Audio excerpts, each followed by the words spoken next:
Assalamualaikum warahmatullahi wabarakatuh.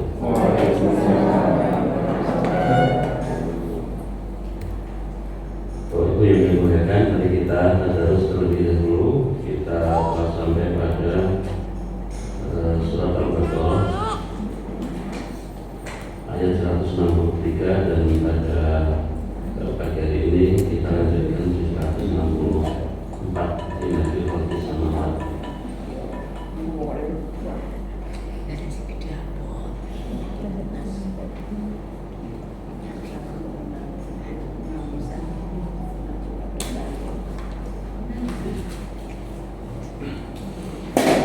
أعوذ بالله من الشيطان الرجيم. أعوذ بالله من الشيطان الرجيم. بسم الله الرحمن الرحيم. بسم الله الرحمن الرحيم.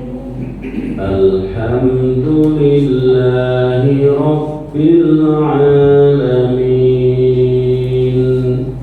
الحمد لله رب العالمين. الرحمن الرحيم. الرحمن الرحيم. مالك يوم الدين. مالك يوم الدين. إياك نعبد وإياك نستعين. إياك نعبد وإياك نستعين. اهدنا الصراط المستقيم. اهدنا الصراط المستقيم. صراط الذين أنعمت عليهم. صراط الذين أنعمت عليهم غير المغضوب عليهم ولا الضالين.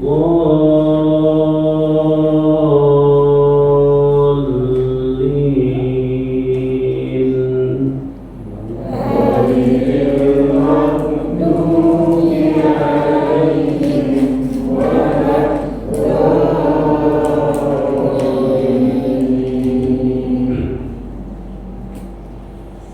إن في خلق السماوات والأرض واختلاف الليل والنهار.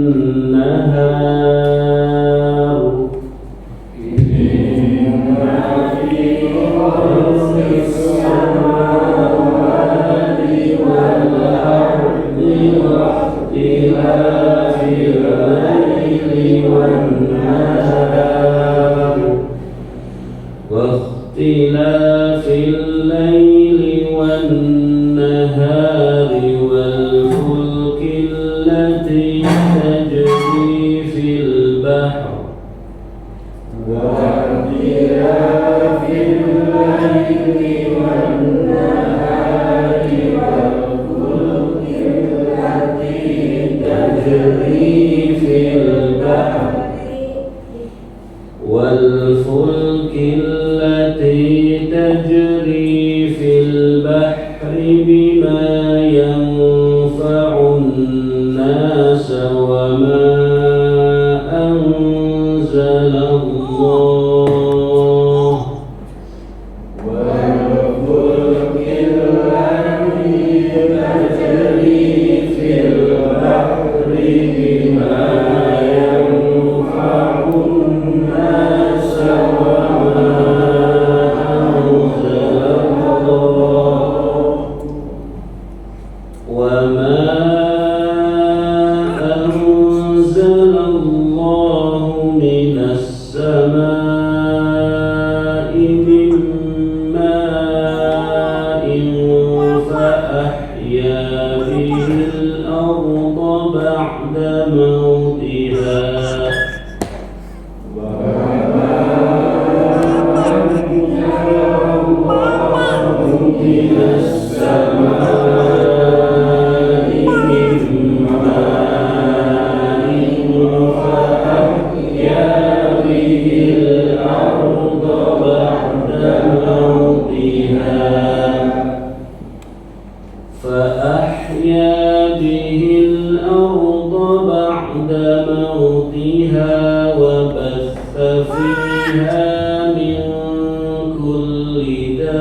بين السماء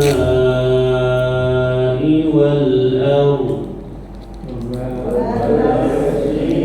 في الرياح والسحاب المسخر بين السماء والأرض والسحاب المسخر بين السماء والأرض لآيات لقوم يعقلون والسحاب المسخر بين السماء والأرض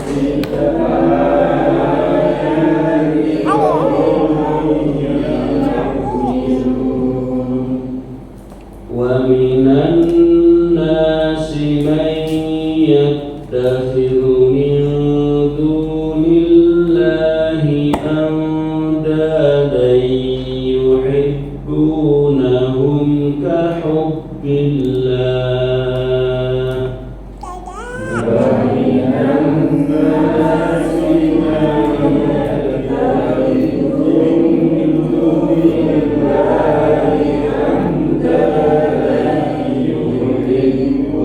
يحبونهم كحب الله والذين آمنوا أشد حبا لله والذين آمنوا أشد حبا لله ولو يرى الذين ظلموا إذ يرون العذاب أن القوة لله جميعا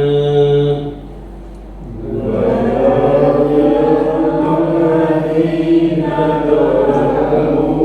ظلموا إذ يرون العذاب أن القوة لله جميعا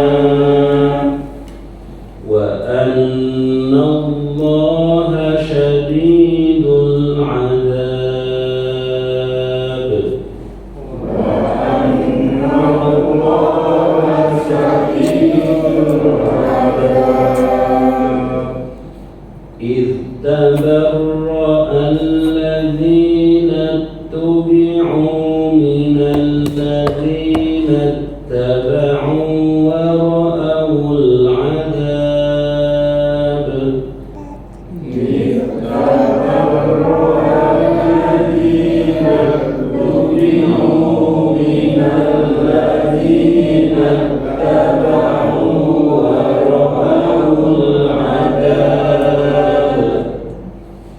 ورأوا العذاب وتقطعت بهم الأسباب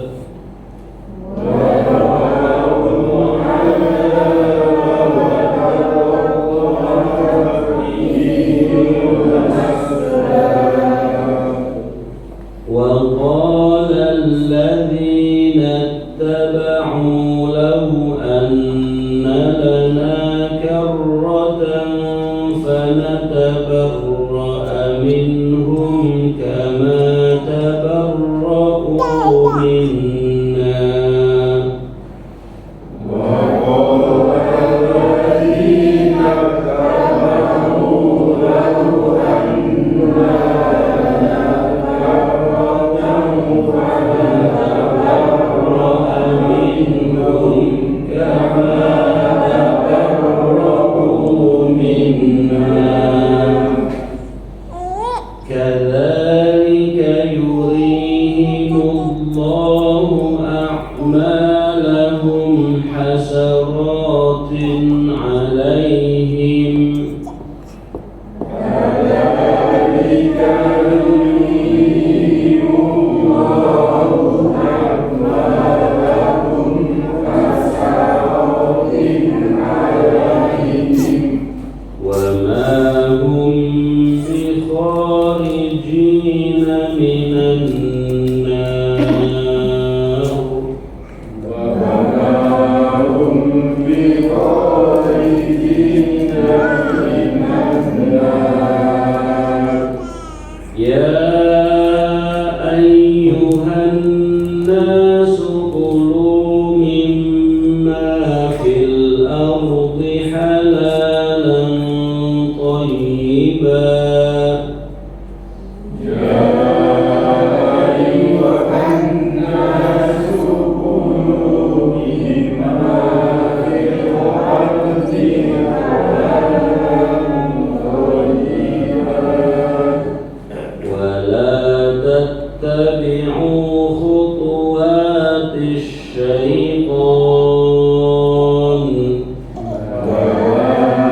Ayat ke-164 Allah berfirman, "Inna fi khalqis samawati wal ardi wa ikhtilafil laili wan nahar wal fulki allati tajri fil bahri bima yanfa'un nas wa ma anzalallahu minas sama'i min ma'in fa ahya bil ardi ba'da mawtiha wa kataba fiha min kulli dabbah wa tasrifir riyah was sahabil musakhkhar baina as-sama'i wal ardi ayatin liqaumin ya'qilun."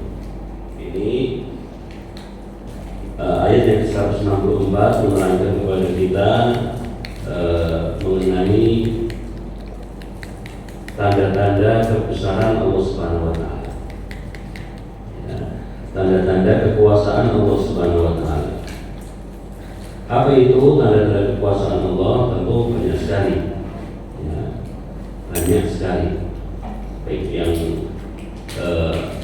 berhubungan dengan alam semesta dalam ayat ini, dan juga apa yang berkaitan dengan diri kita, badan kita, di mana Allah sudah katakan wa fi anfusikum afala tubsirun, dan pada diri kalian itu ada tanda kekuasaan Allah, maka apakah kalian tidak melihatnya?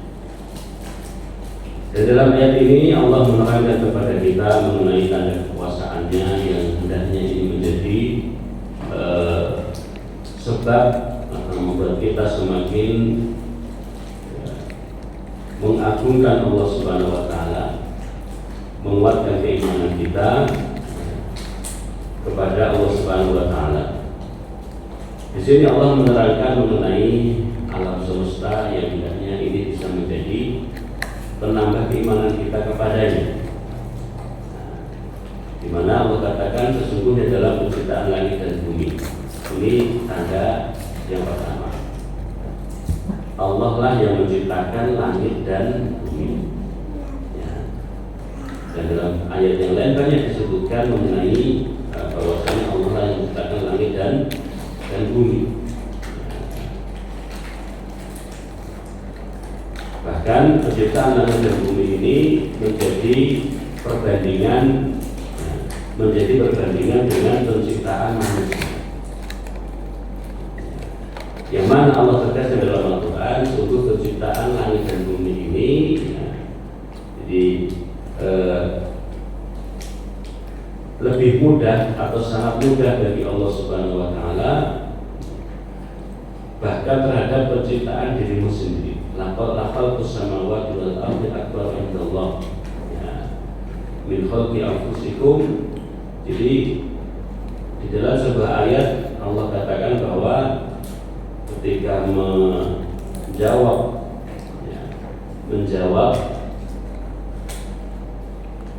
orang-orang yang mengatakan bahwa Nabi Isa alaihissalam itu menjadi atau disembah oleh orang-orang yang menyembahnya, mengatakan Isa adalah Allah, itu karena Allah menciptakannya tanpa seorang ayah. Dan kemudian Allah mengatakan dalam ayat yang lain, Allah membandingkan bahwa sekedar menciptakan Isa tanpa ayah itu satu hal yang sangat mudah. Bahkan menciptakan manusia tanpa ayah dan ibu pun Allah sanggup. Yaitu Allah menciptakan Nabi Adam. Lalu penciptaan manusia itu sangat mudah, sangat remeh bagi Allah Subhanahu wa taala. Ya. Demikian pula penciptaan langit dan bumi. Jadi, kemudian yang kedua adalah istilah laili wan nahar, pergantian malam dan siang. Pergantian malam dan siang. Ini juga menjadi tanda kekuasaan Allah. Di mana tanda kekuasaannya? Tanda kekuasaannya bahwa pergantian siang dan malam ini kita mendapatkan bagian di negeri kita yang relatif seimbang antara siang dan malam. Di bagian dunia yang lain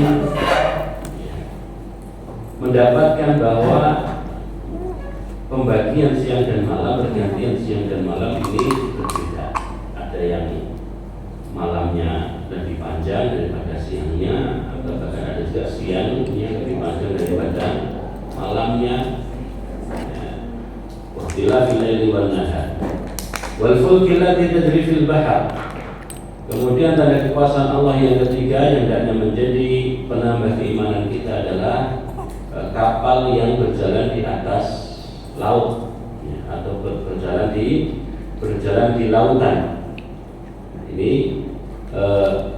termasuk yang Allah katakan di dalam ayat yang lain bahwa laut itu Allah tumbuhkan dan Allah sediakan untuk manusia. Nah, sediakan untuk manusia dalam rangka apa? Untuk mencari rezekinya, untuk mencari apa yang Allah sediakan yang terdapat di dalam lautan. Jadi wal fulki allati tajri fil bahri bima yanfa'un nas, terhadap apa yang memberikan manfaat kepada manusia. Ya. Jadi ketika kita melihat lautan, hendaknya juga kita menambahi ataupun mengucapkan Rabbana ma khalaqta hadza batila. Jadi di antara fungsi piknik ke gunung ataupun ke laut, ya, atau ke pantai atau kemana saja, ya, itu salah satu fungsinya ataupun manfaatnya yang paling penting yang hendaknya kita dapatkan adalah menambah keimanan, bukan sekedar bersenang-senang, bukan sekedar refreshing.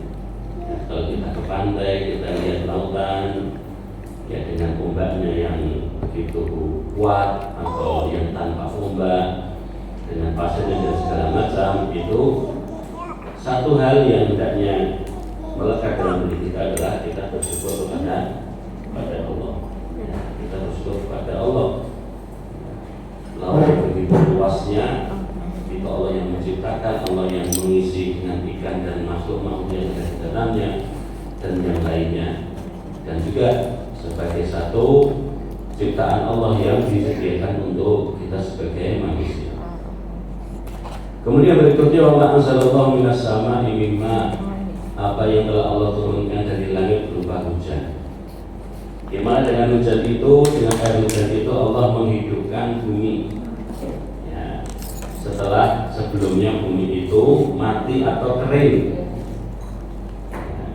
Wabasa fiha min kulli dabbah, dan Allah sebarkan di dalamnya bermacam-macam binatang. Ini juga ciptaan Allah, kekuasaan Allah. Jadi dalam ayat ini kita bisa melihat secara utuh apa yang telah Allah turunkan dari langit berupa hujan yang bisa kita lihat dengan mata. Lalu kita lihat manfaat hujan itu, ya, dengan hujan itu bumi yang sebelumnya tandus, tanah yang sebelumnya kering menjadi hijau. Ya, lalu ya, datanglah hewan-hewan, ya, datanglah binatang yang Allah sebarkan di muka bumi ini. Nah, ini hujan. Dan kita bisa melihatnya sekian lama kemarau. Lingkungan kita dalam keadaan gersang, banyak debu. Lingkungan kita dalam keadaan kita merasa tidak nyaman. Tapi ketika turun hujan kemudian, jadi ketika musim kemarau panjang itu yang dirindukan adalah bau atau aroma tanah kering yang terkena air. Itu rasanya membuat kita menjadi nyaman. Nah, dan dengan air hujan ini, ya, Allah Subhanahu Wa Taala juga membuat kan rezeki untuk kita sebagai manusia. Pohon tumbuh menjadi hijau, kemudian bisa kita manfaatkan. Hewan bisa berkembang biak, ya, tumbuh bisa kita manfaatkan. Bumi yang sebelumnya kering menjadi hidup kembali, dan itu proses. Ya. Wa tasrifir riyah, dan Allah menundukkan angin. Demikian pula dengan awan, ya, yang berada di antara langit dan bumi. Semua ini adalah merupakan tanda-tanda kekuasaan Allah bagi siapa? Bagi orang-orang yang berakal, bagi orang-orang yang mengerti. Maka Bapak Ibu, kita sebagai orang yang beriman sesungguhnya banyak sebab, banyak cara, ya, yang bisa menambah keimanan kita, yang bisa menambah keimanan kita selain membaca Al-Quran, ya, selain beribadah kepada Allah, ya, Itu apa? Yaitu memperhatikan alam semesta ini, yang memperhatikan mentadaburi alam semesta yang kita singgahi dan kita tempati ini. Di sana ada tanda-tanda kekuasaan Allah Subhanahu wa taala. Dan inilah yang diperintahkan oleh Rasulullah SAW kepada kita. Tugas dan kewajiban kita itu adalah merenungi, mentadaburi ciptaan Allah, dan tidak boleh memikirkan, merenungkan zat Allah. Ini yang penting Bapak Ibu sekalian ya. Tafakkaru fi khalqillah. Nabi kita mengatakan, pikirkanlah, renungkanlah, bertafakurlah terhadap ciptaan-ciptaan Allah. Wala tatafakkaru fillah, dan jangan kalian memikirkan, mentafakuri, mentadaburi, merenungkan Allah. Nah, ini penting ya. Jadi yang diperintahkan adalah merenungkan ciptaan Allah, kekuasaan Allah yang berkaitan dengan alam semesta ini, bahkan apa yang ada dalam diri kita ya. Kemudian kita dilarang untuk memikirkan Allah. Di antara kesalahan ataupun yang harus kita jauhi memikirkan Allah itu adalah apa yang dibisikkan oleh setan ketika setan bertanya kepada manusia ya, menumbuhkan pertanyaan dalam diri kita ketika kita melihat meja ya. Meja ini terbuat dari apa? Dari kayu. Yang membuat meja siapa? Ya, tukang kayu. Kemudian tukang kayu itu siapa yang menciptakan? Tukang kayu itu menciptakan adalah Allah. Lalu siapa yang menciptakan Allah? Nah, jadi itu proses berpikir yang dihembuskan oleh setan, yang kemudian bisa menimbulkan keraguan dalam diri kita ya. Kalau setiap sesuatu ada penciptanya, lalu siapa yang menciptakan? Allah. Nah, ini.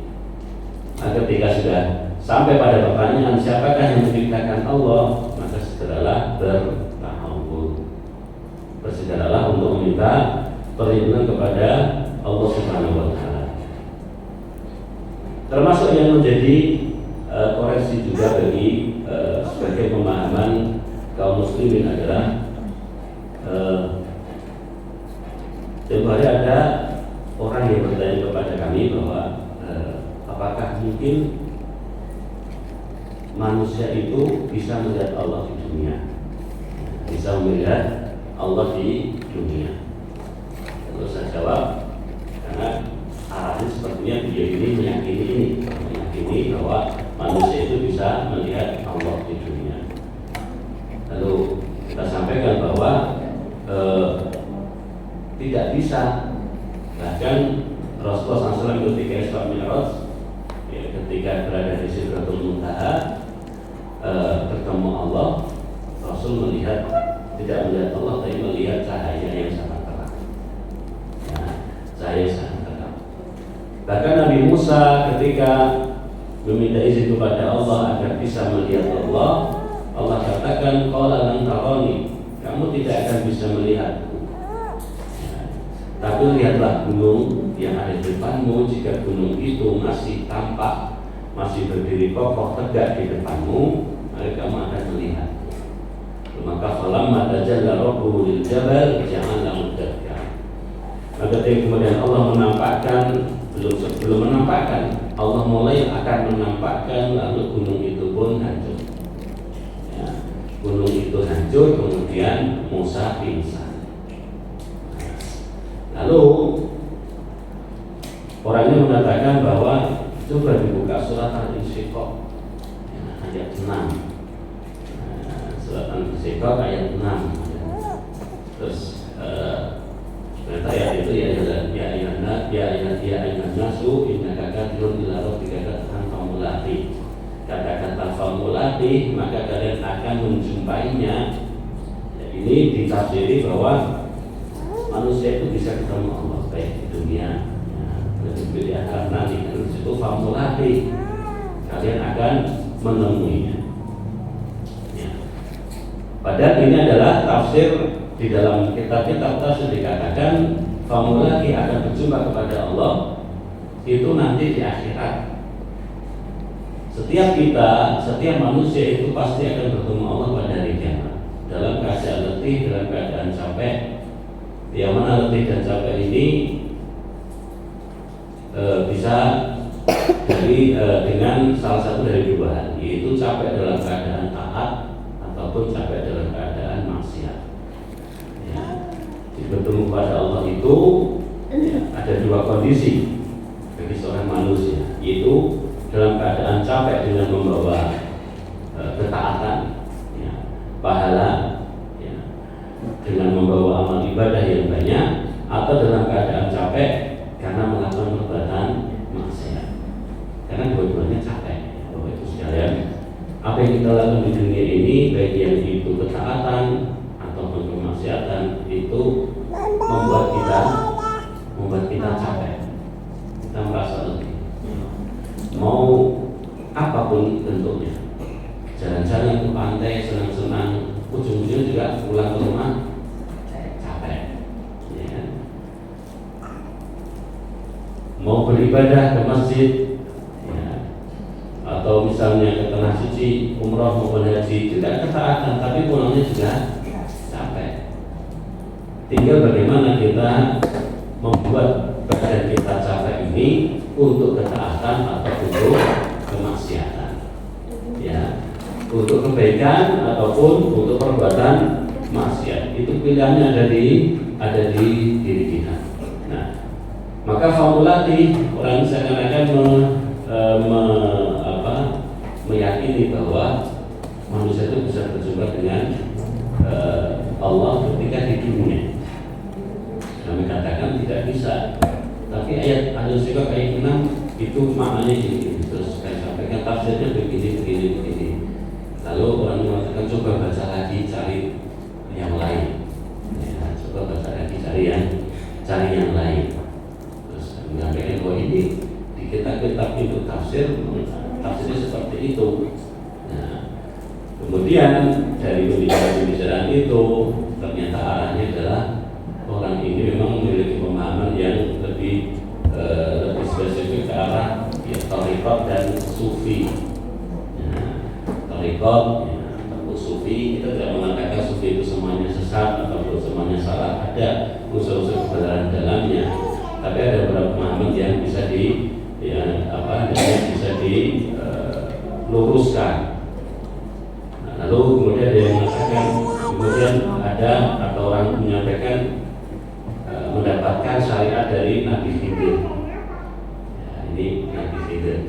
Dan kebetulan Bapak Ibu yang saya temui orang-orang seperti itu orang-orang sudah tua, orang-orang sudah berumur.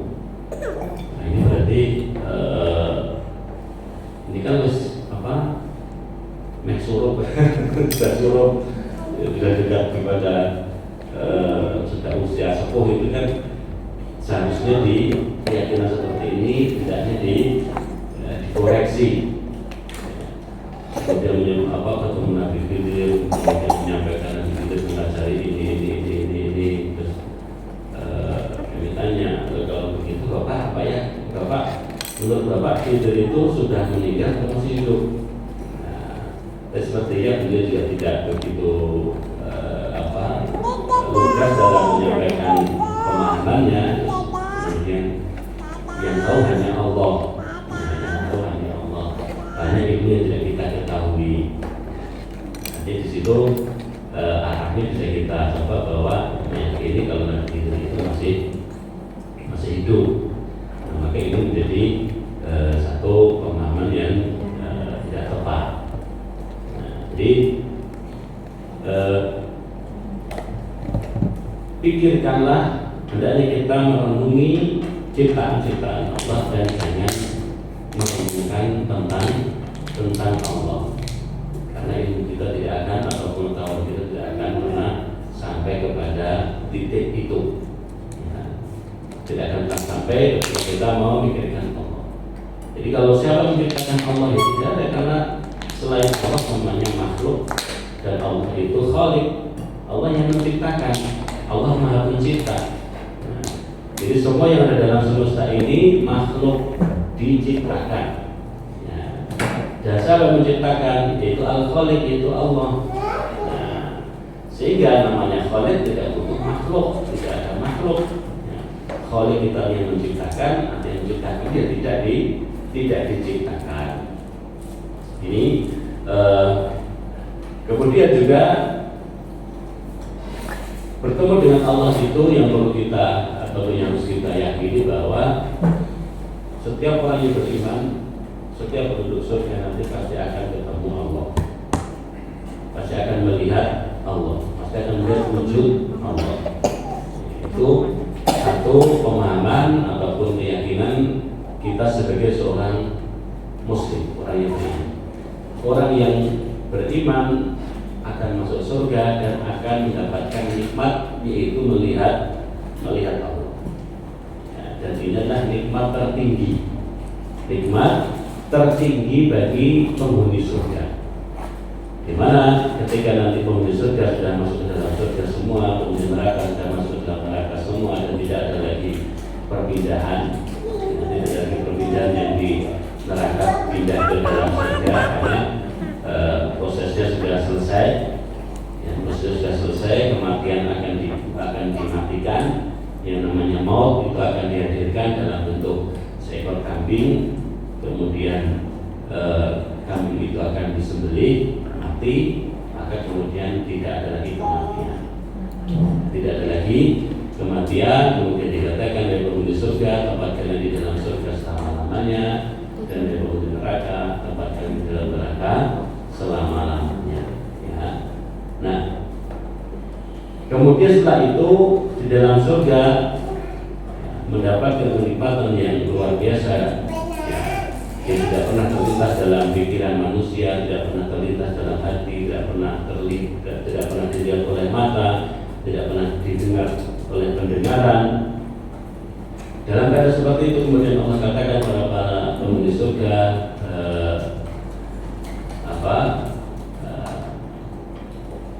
maukah aku tunjukkan kepada kalian nikmat, ya, ataupun maukah aku tunjukkan kepada kalian satu nikmat yang belum kalian dapatkan. Lalu para penghuni surga mengatakan, ya Allah, bukankah Allah telah memutihkan, ya, membuat wajah kamu bercahaya, bukankah Allah telah memberikan kenikmatan yang luar biasa dalam surga ini, ya, dengan bentuk ataupun penghuni surga yang merasa apa yang mereka dapatkan sudah maksimal, tidak ada lagi di atas itu.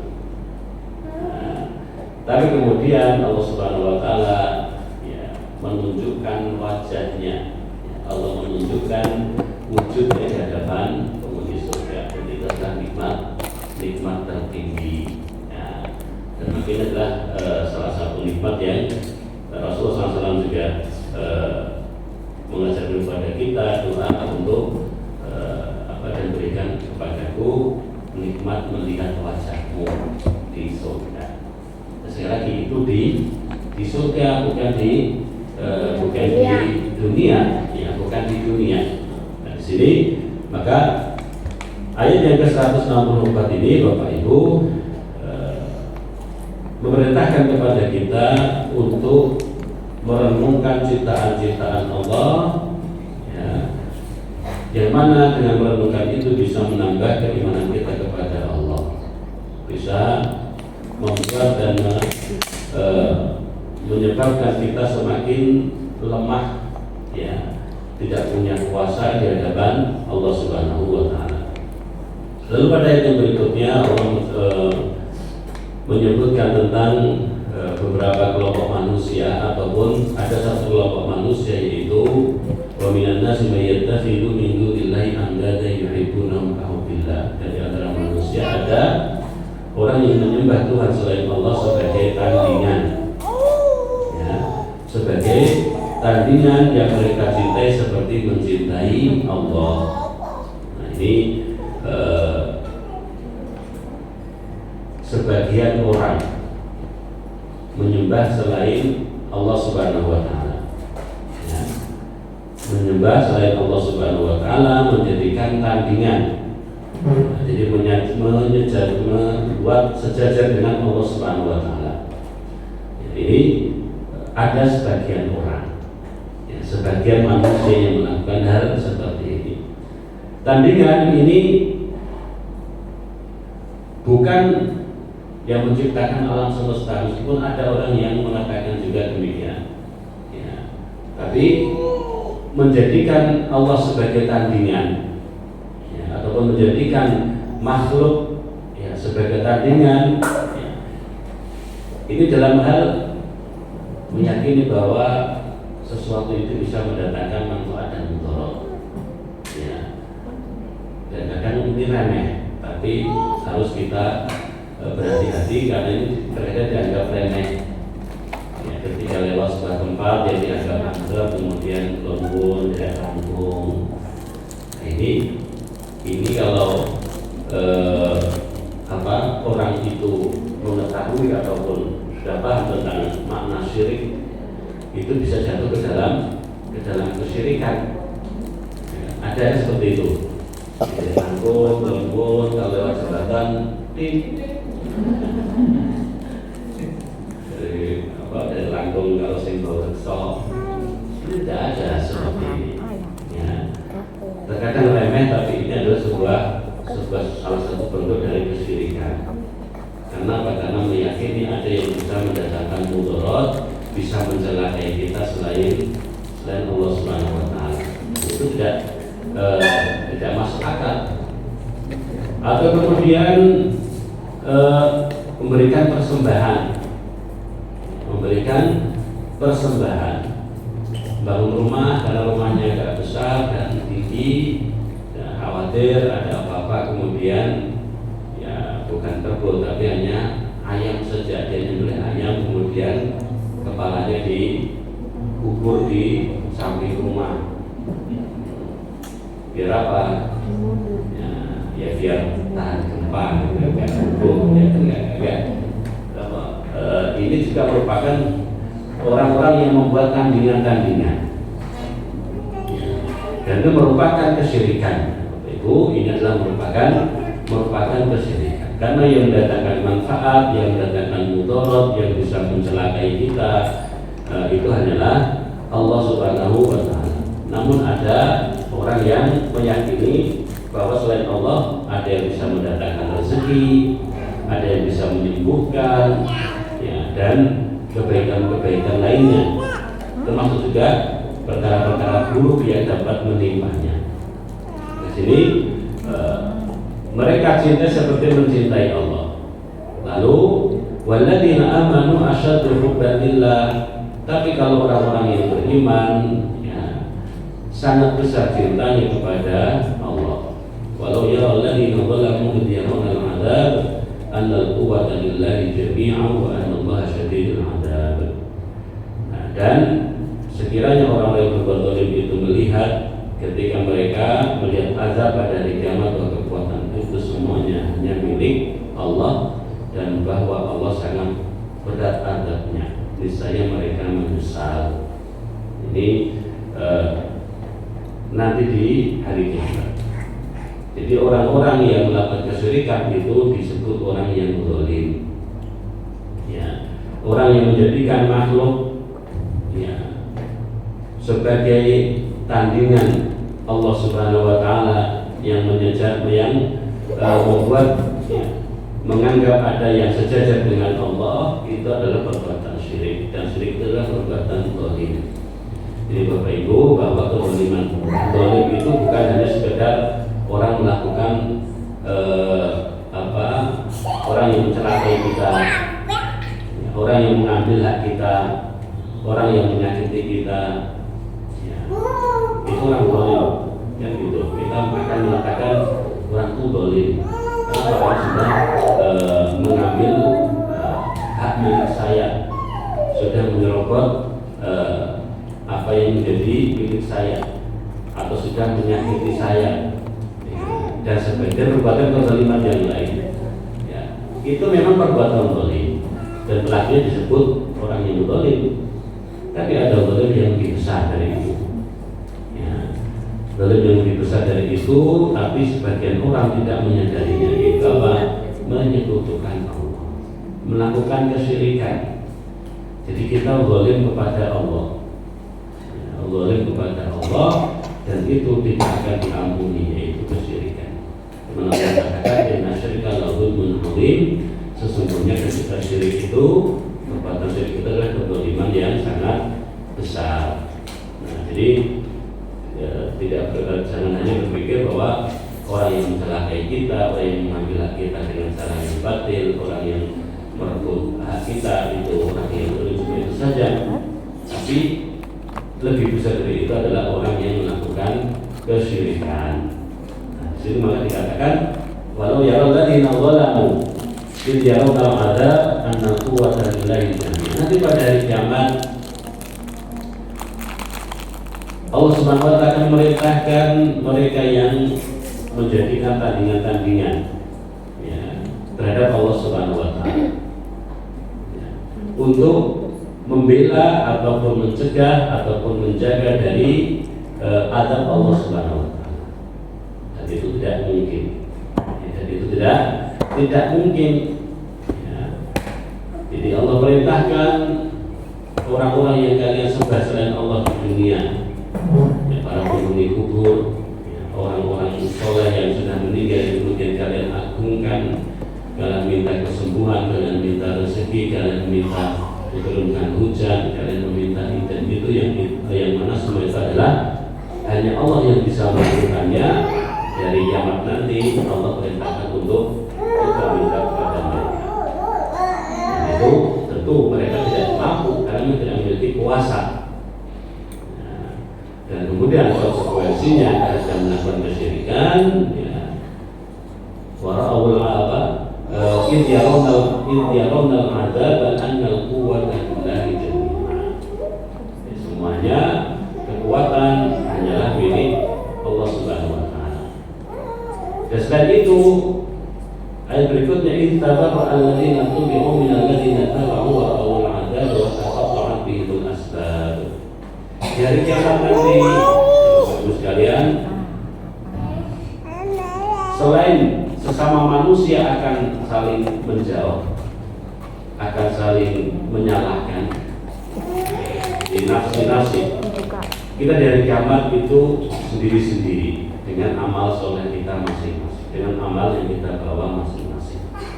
Ketika hari kiamat terjadi, semua akan sibuk dengan dirinya masing-masing, akan menyelamatkan dirinya masing-masing dan lupa dengan semua yang ada di sekelilingnya. Dari kiamat seorang anak akan lupa dengan orang tua akan lupa dengan seorang suami akan lupa dengan istrinya, seorang istri akan lupa dengan suaminya masing-masing. Berusaha untuk menyelamatkan diri masing-masing, lupa semua. Di hari kiamat nanti juga mereka yang di dunianya adalah orang yang bermaksiat ya, orang yang ingkar dan kufur kepada Allah Subhanahu wa ta'ala, orang-orang kafir, mereka akan dengan kalau di dunia mungkin kita akan mengatakan tega. Tapi tidak ada di akhirat nanti, dari kiamat nanti istilah tega-tegaan yang harus tega asal dirinya selamat. Kalau di dunia kita masih mengatakan kok tega ya, kalau di akhirat tidak ada lagi istilah tega-tegaan ya. Memang harus tega ya. Dalam Al-Quran disebutkan bahwa yawadul mujrimu law yaftadi min azabi yawmi idzin bidani. Orang-orang yang berbuat dosa itu ketika di hari kiamat nanti mereka memiliki keinginan dan memiliki harapan seandainya mereka bisa menebus diri mereka ya, menebus diri mereka ya, dari azab, dari siksa yang ada di hadapan mata. Dengan apa? Dengan tebusan, yaitu dibani. Perlu sudahlah anak-anak saja yang mendapatkan siksa, dari anak saya di sini, yang penting saya selamat. Wassahabati wa akhi, demikian pula dengan saudara-saudaranya. Ya, sudah. Ya, berarti Allah, orang tua saya saja yang diazab, saya tidak usah. Ya Allah, anak-anak saya saja yang diazab, saya Jadi sudah sendiri-sendiri. Ini menjadi renungan bagi kita. Ya, bagaimana supaya di akhirat itu kita bisa saling saling menyelamatkan. Ya, karena bisa saling menyelamatkan ketika kita menjadi orang yang soleh, kemudian bisa beri syafaat. Kalau tidak demikian, ya, maka tadi masing-masing orang akan mengorbankan orang lain meskipun itu keluarganya sendiri,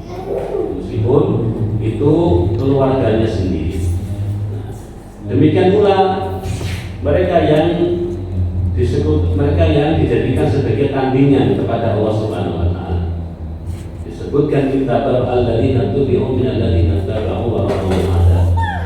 Dari kiamat nanti sebuah peringatan bagi orang-orang yang melakukan kesyirikan, bagi mereka yang menyembah kubur, bagi mereka yang melakukan persembahan-persembahan sesajen kepada makhluk-makhluk yang dianggap bisa memberikan manfaat maupun mudarat, yang bisa menyembuhkan, yang bisa menghilangkan rasa sakit dan sebagainya, yang bisa memberikan rezeki, akan dihadirkan dan masing-masing akan saling mengingkari. Jadi bagaimana perdebatan, perselisihan, masing-masing saling menyalahkan. Ya. Bahkan mulai sudah dalam neraka, dalam Al-Quran dikatakan arinal ladain adallana. Ya Allah, tunjukkanlah kepada kami orang-orang yang telah menyesatkan kami ketika di dunia. Naj'alu mata ta'aqdami. Kami ingin menginjak-injak mereka, ya, karena mereka telah menyesatkan kami. Jadi situasi ataupun keadaan yang sangat mencekam sehingga masing-masing ingin